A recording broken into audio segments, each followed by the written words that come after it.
दोस्तों, पिछले 15 दिन से पटना में राजनीतिक हलचल तेज। नीतीश कुमार एक लंबी चुप्पी ओढ़े हुए हैं। मुलाकातें भी हो रही हैं। इधर नीतीश कुमार ने लालू प्रसाद यादव से भी मुलाकात की और तेजस्वी यादव ने भी करीब 35 मिनट की उनके साथ बैठक की। नीतीश कुमार इतने खामोश हैं और ये माना जाता है बिहार की राजनीति में खास करके कि जब नीतीश कुमार खामोश हो जाते हैं तो कोई कदम उठाने वाले हैं, कुछ नया करने वाले हैं। और यही वजह है कि बहुत सारे राजनीतिक विश्लेषक ये मान करके चल रहे थे कि नीतीश कुमार कोई कदम उठाने वाले हैं। क्या वो पलटी मारेंगे? पलटी मारने का उनका बड़ा इतिहास है और अगर वो एक बार फिर से आरजेडी के साथ आएंगे तो कोई आश्चर्य नहीं होगा। इन अटकलों को बल इसलिए मिलने लगा क्योंकि लालू प्रसाद यादव से जो मुलाकात हुई उनकी और तेजस्वी यादव के साथ जो बैठक हुई वो बैठक अकेले में हुई। क्या बातचीत चल रही थी, क्या होने वाला है? एक और वजह थी नीतीश कुमार के खामोशी और पलटी मारने के कयासों की। नीतीश कुमार के जो 12 सांसद हैं, 2 केंद्र में मंत्री हैं, लेकिन नीतीश कुमार की पार्टी को भी तोड़ने की कोशिश चल रही थी। केसी त्यागी का बीच में इस्तीफा हुआ और इस्तीफा जिन कारणों से हुआ वो लोगों ने कहा कि नरेंद्र मोदी का दबाव था, क्योंकि केसी त्यागी कई बार एनडीए की लाइन से हट करके बयान दे रहे थे। केसी त्यागी ने लेटरल एंट्री पर बयान दिया, केसी त्यागी ने वक्फ बोर्ड संपत्ति के मामले में बयान दिया, उससे बढ़कर केसी त्यागी ने इजराइल और फिलिस्तीन वाले मामले में हस्तक्षेप किया। उन्होंने कहा कि सरकार को, यानी मोदी सरकार को, इजराइल की कोई मदद नहीं करनी चाहिए और फिलिस्तीन के साथ में खड़ा होना चाहिए, क्योंकि 80 के दशक से ही भारत और फिलिस्तीन के पुराने रिश्ते हैं। भारत ने फिलिस्तीन को एक स्वतंत्र और सॉवरेन राज्य का दर्जा दिया हुआ है, इसलिए फिलिस्तीन के साथ खड़े होना चाहिए। इस बयान को पार्टी लाइन का माना जा सकता है कि नीतीश कुमार की उस तरह की धारणा रही है, लेकिन नरेंद्र मोदी के साथ सरकार में रहते हुए ये बयान अलग लग रहा था। इसलिए ये भी लग रहा था कि क्या जेडीयू की तरफ से मोदी जी की बराबर चूड़ियां कसी जा रही हैं। दरअसल जो अलायंस पार्टनर हैं एनडीए में मोदी जी के, उसमें 2 बड़े पार्टनर हैं, एक तो नायडू साहब हैं और एक नीतीश कुमार। नायडू खामोश हैं, नायडू केवल आते हैं और दिल्ली और उनके लिए बजट का इंतजाम होता है। नीतीश कुमार को भी स्पेशल पैकेज एक तरह से मिला बिहार के लिए, लेकिन बिहार को स्पेशल राज्य का दर्जा नहीं मिला। ये एक कसक नीतीश कुमार के मन में हो सकती है जो लंबे समय से उनकी मांग रही है। लेकिन चुप्पी पर क्या कहा जाएगा? और इधर एक और वजह थी अटकलें बाजार गर्म होने की कि नीतीश कुमार और चिराग पासवान के बीच भी दूरियां मिट रही हैं। चिराग पासवान की पार्टी के पास 5 सांसद हैं, 5 में से 3 सांसद तोड़ने की कोशिश बीजेपी की तरफ से चल रही है। एक उनके बहनोई खुद हैं और एक चिराग हैं। चिराग पासवान घोषित रूप से अपने आप को नरेंद्र मोदी का हनुमान कहते रहे हैं, लेकिन जिस तरह से उनकी पार्टी को कमजोर किया जा रहा है वो चिराग पासवान को कहीं चौकन्ना कर रहा था। चिराग पासवान के चुनाव आयोग को जो दाखिल हलफनामा है चुनाव के समय का, उस पर भी सवाल खड़े हुए कि उन्होंने 3 बड़ी सूचनाएं छिपाई। जिस व्यक्ति ने इस हलफनामे की इन कमियों को उजागर किया वो अप्रत्यक्ष रूप से बीजेपी का एजेंट है, बीजेपी का कोई व्यक्ति है, ये भी कयास लगे। और इससे चिराग पासवान के कान खड़े हो गए।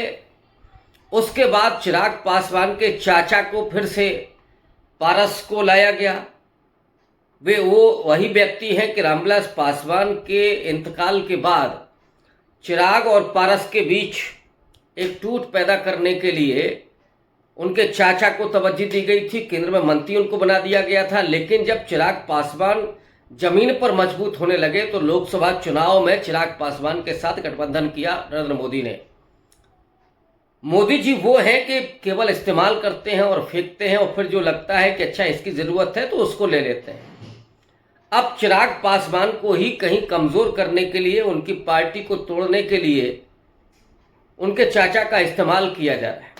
इस बात को भी चिराग पासवान ने भांप लिया, सतर्क हो गए। तो चिराग पासवान और नीतीश कुमार के बीच दूरियां ही नहीं मिटने लगी, बल्कि कुछ नज़दीकियां बढ़ने लगी, और नज़दीकियां इतनी कि चिराग पासवान नीतीश कुमार के पैर छूते हुए दिखाई दिए।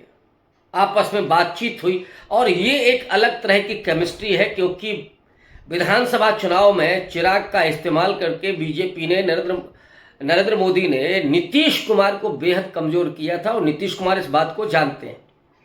ये मन में टीस नीतीश कुमार के थी कि चिराग पासवान ने उनके साथ क्या किया है, लेकिन कौन करवा रहा था ये बात भी अब नीतीश कुमार को समझ में आ गई है, जब खुद उनके भीतर से उनके पार्टी को कमज़ोर करने की एक खेल चल रहा है। इधर तो ये भी कहा जाने लगा है कि जेडीयू में नीतीश कुमार कमज़ोर हो रहे हैं, नीतीश कुमार के बाद कौन होगा इसकी भी तैयारी हो रही है। और ये खबरें कौन चला रहा है, ये खबरें कहाँ से प्लांट हो रही हैं? ऑब्वियस है कि वो दिल्ली से प्लांट हो रही हैं।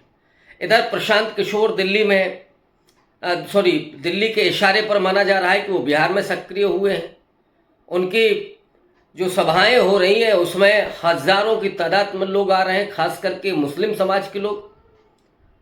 प्रशांत किशोर के जरिए चिराग पासवान को तो छोड़ दीजिए, नीतीश कुमार और आरजेडी को, यानी लालू प्रसाद यादव को कमज़ोर करने की खेल चल रहा है, मुस्लिम मतदाताओं को। और इधर वक्फ बोर्ड संपत्ति के मामले में अगर नीतीश कुमार ने हस्तक्षेप नहीं किया होता तो उनका एक बड़ा तबका उनके हाथ से निकल जाता।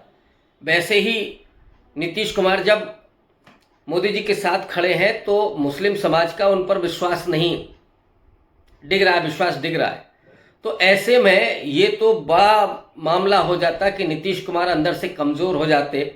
और नीतीश कुमार बिहार में बेहद प्रासंगिक हैं इस मामले में, और अपने आप को मजबूत बना करके रखा हुआ है उन्होंने। नीतीश कुमार कई बार कमज़ोर दिखने लगे, लेकिन वो फिर से उभर करके सामने आ गए। तो चाहे चिराग पासवान हो, चाहे आरजेडी लालू प्रसाद यादव हो, इनसे फिर से जो नज़दीकियां नीतीश कुमार की बढ़ने लगी, उसने दिल्ली के कान खड़े कर दिए।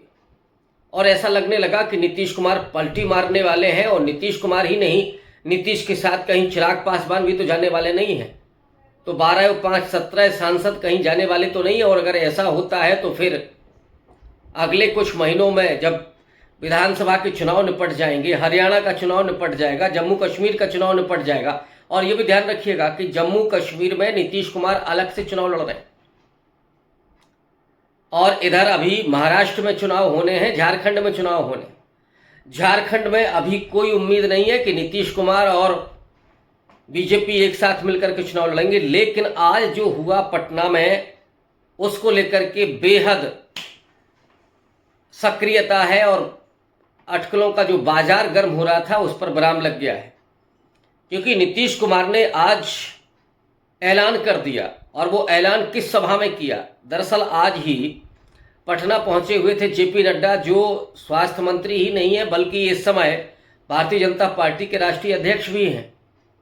वो गए तो थे केवल वहाँ कुछ स्वास्थ्य संबंधी सुविधाओं का मुआयना करने के लिए, कुछ उद्घाटन करने के लिए, लेकिन नीतीश कुमार ने उनकी अगवानी की। और जाहिर तौर पर पटना पर जो नज़र है मोदी की, वो नड्डा के जरिए उसको देखा समझा जा रहा है। और जो एनडीए है उस एनडीए को मजबूत रखने की कवायद के लिए जेपी नड्डा पहुंचे हुए थे। जेपी नड्डा ने नीतीश कुमार से मुलाकात की, और फिर उसके बाद जो सभा हुई, उस सभा में नीतीश कुमार ने जो कहा उसने सारी अटकलों को धराशाही कर दिया। नीतीश कुमार ने कहा कि अब हम कहीं जाने वाले नहीं हैं, वो गलती नहीं दोहराएंगे। हम तो 1995 से एक साथ हैं, यानी बीजेपी और जेडीयू 1995 से एक साथ हैं। एनडीए को लेकर के उन्होंने ये बात कही। 2 बार वो आरजेडी के साथ चले गए थे, और इसके लिए उन्होंने कहा कि वो गलती हुई थी। 2 बार उधर चले गए, 2 बार गलती हुई, अब वो उधर नहीं जाएंगे, कभी नहीं जाएंगे। ये आज पटना में जेपी नड्डा के सामने नीतीश कुमार ने कहा, इस ऐलान के बाद तो अटकलें खत्म हो जानी चाहिए कि अब कोई पलटी मारने वाले नहीं हैं नीतीश बाबू। लेकिन क्या राजनीति में वास्तव में यही ऐसा ही होता है कि जो कह दिया? हम लोग जानते हैं कि जब जनवरी में नीतीश कुमार ने पलटी मारी थी, उस समय 1 घंटे 2 घंटे पहले तक केसी त्यागी ये कहते रहे कि हम जहां हैं वहीं रहेंगे, हम कहीं कुछ बदलने वाले नहीं हैं। नीतीश कुमार भी बिल्कुल खामोश बने रहे और अचानक वो रिजाइन करते हैं और फिर बीजेपी के साथ गठबंधन करके नए मुख्यमंत्री बनते हैं। ये नीतीश कुमार की अपनी पॉलिटिकल स्टाइल रही है। सफाई देने का क्या मतलब है? कौन जेपी नड्डा ने उनसे पूछा होगा कि साहब इस तरह की खबरें आ रही हैं, और ये भी कहा नीतीश कुमार ने कि आप लोग खबरें छाप रहे हैं, दिल्ली से लेकर के पटना तक में जो खबरें छप रही हैं कि हम कभी इधर जा रहे हैं कभी उधर जा रहे हैं, उनका कि नहीं ये कुछ नहीं होने जा रहा है, अब हम यहीं रहेंगे। लेकिन क्या नीतीश कुमार ने जो कह दिया वही या कुछ और खेल है? नीतीश कुमार को ये सफाई क्यों देनी पड़ी? क्या वजह है? क्या या नीतीश कुमार डरे हुए हैं? दरअसल नीतीश कुमार ने अपनी चुप्पी के माध्यम से केंद्र सरकार को डरा दिया था। नीतीश कुमार वो व्यक्ति हैं जो लगातार राजनीति में बिस्मार्क की तरह वो 3 गेंदों से खेलते हैं। वो एक पैर आरजेडी की तरफ भी रखते हैं, दूसरा पैर उनका बीजेपी की तरफ भी है, और जब उनको जो लगेगा वही इस्तेमाल करेंगे वो। तो नीतीश कुमार ने जो अभी कह दिया उसके बारे में कुछ भी मुतमईन नहीं हुआ जा सकता है।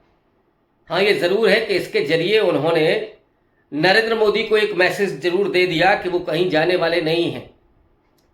और जो चिंता रही होगी अभी नरेंद्र मोदी की, और जो पार्टी तोड़ने का खेल अंदर से चल रहा था, जब से ये अटकलें चल रही थी कि नीतीश कुमार कहीं जा सकते हैं, पलट सकते हैं, तो उनकी पार्टी को तोड़ने का खेल हो रहा था। अब हो सकता है कि ये पार्टी का खेल तोड़ने का ना हो, इसके लिए ये नीतीश कुमार ने बयान दिया है। लेकिन ये ध्यान रखिएगा कि नीतीश कुमार इतने बड़े खिलाड़ी हैं कि वो जब फैसला लेंगे, जब कुछ करेंगे, तो उस वक्त नरेंद्र मोदी को हवा भी नहीं लगेगी। और इस ऐलान को अंतिम ऐलान ना माना जाए। एक राजनीति को समझने वाला व्यक्ति, और खास करके नीतीश कुमार की राजनीति को समझने वाला व्यक्ति, कभी यकीन नहीं कर सकता कि नीतीश कुमार जो बात कह रहे हैं उस बात पर अडिग ही रहेंगे। और इस बात को लेकर के तो आशंका इसलिए भी जाहिर होती है कि नीतीश कुमार ये ऐलान कर रहे हैं कि नहीं साहब, अब हमसे गलती नहीं होगी, हम 2 बार गलती किए हैं, हम इधर उधर नहीं जाने वाले हैं, हम 2 बार उधर गलती से चले गए थे, अब नहीं जाएंगे। 1995 से जहां हैं वहीं रहेंगे। ये जो नीतीश कुमार की चेतावनी है, ये जो ऐलान है, ये ऐलान बिहार की राजनीति को जो हलचल है उसको समाप्त नहीं कर रहा है, बल्कि बिहार की राजनीति को और ज़्यादा बढ़ाने वाला है। और मैं समझता हूँ कि अगले आने वाले कुछ वक्त में अभी नरेंद्र मोदी को और कमज़ोर होना है। नरेंद्र मोदी जो खेल योगी आदित्यनाथ के साथ खेल रहे हैं कि योगी आदित्यनाथ को कमज़ोर कर दें, उसके बाद फिर उनके नीचे से सत्ता छीन लें, वही पोजीशन अभी देख रहे हैं नरेंद्र मोदी के बारे में नीतीश कुमार जब ये देखेंगे कि अभी और भी अलायंस पार्टनर नाराज हो रहे हैं, अभी तो चिराग पासवान है तो 12-5-17 ही हैं, और टोटल जो है वो 293 है मोदी जी के पास। तो ऐसे में अभी तो उनकी सरकार गिरना भी संभव नहीं है। इसलिए कुछ और अलायंस पार्टनर जब नाराज होंगे उसके बाद ही नीतीश कुमार फैसला लेंगे। और फिर फैसला जो आज भी अभी भी कस्में वादे हैं कि हम कभी नहीं जाएंगे, इन कस्में वादों का कोई मतलब नहीं है। ये नीतीश कुमार को जो जानते हैं वो समझते हैं। इसलिए इस ऐलान को अंतिम फैसला नहीं माना जा सकता, और इससे ये ज़रूर लगता है कि अभी बहुत कुछ होना बाकी है। देखते हैं क्या होता है। फिलहाल के लिए शुक्रिया, धन्यवाद।